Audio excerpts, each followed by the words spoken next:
जब मेरी लास्ट उससे बात हुई तो कहती मैं जा रही हूँ। मैंने कहा ना, मैं ना जा यार, मैं भी नहीं आ जा रही ना, मैं जा रही हूँ। तो चल आएगी तो मुझे बता दे, मुझे फुटेजेस भेजती रही ना, तो मुझे क्या पता था कि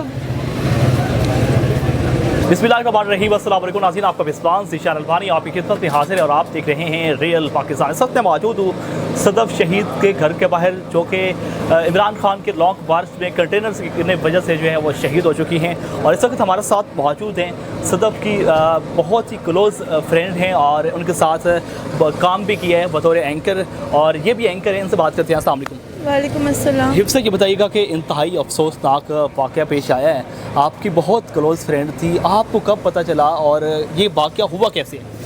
आज से 2 दिन पहले हमारी बात हुई थी, तो अक्सर बात होती थी काम के हवाले से, कहाँ जा रही हो, क्या कर रही हो, चलो मिलते हैं। अक्सर मुलाकात भी हो जाती थी, जाहिर है वो भी एंकर पर्सन थी, मैं भी एंकर पर्सन थी। तो मुझे कहती है परसों मैं जा रही हूँ लॉन्ग मार्च कवर करने। मैंने उसको कहा यार लड़कों को जाने दे, क्योंकि मैं इस फेज़ से गुजर के आई हूँ, मुझे पता है ये लड़की का काम नहीं है। मैं बड़ी मुश्किल लोगों से, धक्कों से गिर गिर के उठ के निकली हूँ, तो मैं तो 2 दफ़ा बेहोश भी हुई। खैर मैंने कहा यार ना जा सदफ, तो लेकिन नहीं मैं जाऊंगी। एक तरफ कहती थी मेरा दिल नहीं है और दूसरी तरफ कहती थी मैंने जाना भी है। तो जब मेरी लास्ट उससे बात हुई तो कहती मैं जा रही हूँ। मैंने कहा ना, मैं ना जा यार, मैं भी नहीं आ जा रही ना, मैं जा रही हूँ। फिर चल आएगी तो मुझे बता दे, मुझे फुटेजेस भेजती रही ना, तो मुझे क्या पता था कि यकीनन बहुत अफसोस है। अच्छा ये बताइएगा कि आप भी यहाँ पर लॉन्ग मार्च की कवरेज करती रही हैं लिबर्टी में, वहाँ पर भी आपकी मुलाकात हुई? लिबर्टी में हॉकी स्टेडियम में जब ज़िमनी इलेक्शंस थे, ज़ाहिर है मैं सुबह में मॉर्निंग शो करती हूँ, तो मॉर्निंग शो के बाद हम लोग ऐसे ही निकल जाते थे अपने अपने चैनल्स के लिए, वो चैनल 5 की तरफ से और मैं प्राइवेट चैनल्स थे उनकी तरफ से, वहाँ भी मुलाकात होनी। तो मैं उसको कहती थी तू सारा दिन मेरी जान नहीं छोड़ सकती, तो चली जा मगरों ले जा, जैसे हम दोस्त कहते हैं एक दूसरे को ना। मुझे कहती थी बेटा तुझे वक्त बताएगा, मैं नहीं इतनी जल्दी जाती इस दुनिया से। लेकिन यकीनन ये दुख हम समझ सकते हैं कि एक साथ रहने वाली आज छोड़ के चली गई है। हिफ्सा ये बताइएगा कि 5 न्यूज़ में वो काम कर रही थी, आप आजकल नया पाकिस्तान पे काम कर रही हैं। 5 न्यूज़ में आप कितना टाइम साथ रही? काफ़ी अर्सा हम लोगों ने साथ गुजारा। चैनल 5 में मुझे लाने वाली भी यही थी। अच्छा। और मेरा इंटरव्यू भी इसी ने किया था और ये भी कहा था कि तुम सिलेक्ट हो, तुमसे अच्छी एंकर ही नहीं कोई हो सकती। और मैं तैयार होती थी तो मेरे साथ वीडियोस बनानी है, तुम बड़ी प्यारी लग रही हो, तुम बड़ी प्यारी लग रही हो, मतलब मुझसे इतनी तारीफ़ें करनी मेरी, चाहे झूठी करनी चाहे सच्ची करनी। लड़ाई भी बड़ी होती थी हमारी, बड़ा अच्छा टाइम गुजरा। और एक अच्छी आप कह लें कि इतनी अच्छी दोस्त थी कि काम से हट के हम जब बैठते थे तो अपने दिल की बातें उसने करनी, अपने घर वालों की बातें करनी, कभी किसी की बुराई नहीं करती थी, कभी किसी की चुगली नहीं करती थी, कभी किसी की चुगली नहीं सुनती थी। आपके अच्छे तलक रहे हैं, कोई ख़ास बात जो आज भी आपको याद हो?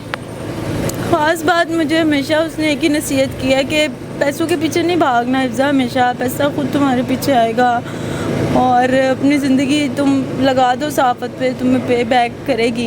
मैं उसको कहती थी तुझे क्या पे बैक किया है, तू एक ही चैनल के साथ लगी हुई है, तुम्हें नहीं पता, तुम देखना, तुम्हें नहीं पता। देख लिया आज हम लोगों ने जिस तरह आपके सामने है उसको जो रुतबा मिला। हिफ्सा राना सनाउल्लाह साहब का अभी बयान चल रहा है कि उसको धक्का दिया गया है, आपको क्या लगता है कि ये धक्के से अपना शहादत हुई है या फिर खुद गिरी है? बकवास करता है वो, धक्का दिया उसको, कोई किसी ने धक्का नहीं दिया। मुझे पता है वो जिस तरह काम करती थी, मेरी आंखों के सामने वो भागती थी, कंटेनर्स के पीछे भागती थी, रश में से भाग रही है, सीढ़ियों पे भाग रही है, कभी कहीं जा रही है, कभी कहीं जाए, कभी कहीं गिर रही है, कभी कहीं से उठ रही है, कोई धक्का नहीं दिया।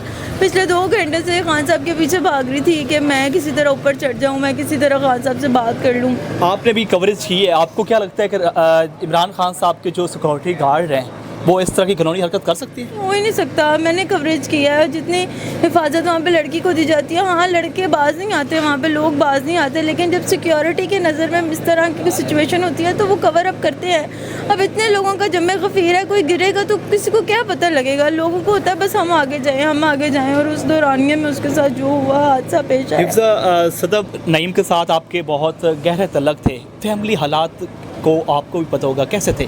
बहुत अच्छे हालात थे। हमेशा उसने अपनी मम्मा की तारीफ़ बहुत ज़्यादा की है। मम्मा के साथ तो फ़ोन पे भी बड़ी बात लगी रहती होती थी। मैं कहती थी तूने कोई बॉयफ्रेंड फंसाया है?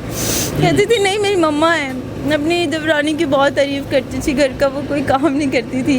और उनके बच्चे हमारे जितने हैं, आपके जितने और मेरे जितने। उनकी कंडीशन में देख के आई हूँ अंदर, ऐसा लग रहा है जैसे, मुझे तो सीरियसली यकीन नहीं आ रहा ज़ीशान, और मुझे आएगा भी नहीं जब तक मैं उसे देखने लूँगी, लेकिन देखने के काबिल भी तो नहीं है वो इस वक्त। सहाफ़ियों को अरशद शरीफ के बाद एक और सदमा मिल चुका है, क्या पैगाम देना चाहेंगे आप? देखिए, मौत तो इंसान को आनी है, लेकिन इस तरह की मौत अल्लाह ताला के नेक बंदों को आती है, जिस तरह की वो थी, और अल्लाह ताला ने उसको शहादत का रुतबा दिया, इससे बड़ी बात नहीं कोई हो सकती। जी बिल्कुल नाज़रीन, आपने गुफ्तगू सुनी है हिफ्ज़ा ताहिर की, जो कि ये भी एंकर हैं, नया पाकिस्तान पे काम कर रही हैं और बहुत अच्छा वक्त गुजारा सदफ़ नईम के साथ। और यकीनन इंतहाई अफसोसनाक ये वाक़या जो कि आज पेश आया, मुरिदके के वाक़या हुआ, और ये वाक़या जिसके बाद सदफ़ शहीद की शहादत हुई है। हम दुआ करते हैं कि अल्लाह रब्बुल जलाल जो है उनको जन्नत में आला मकाम अता फरमाए और अगली मंजिल जो है वो आसान फरमाए। अपने मेज़बान इशान अल्बानी को रियल पाकिस्तान से इजाज़त दीजिए। के बाद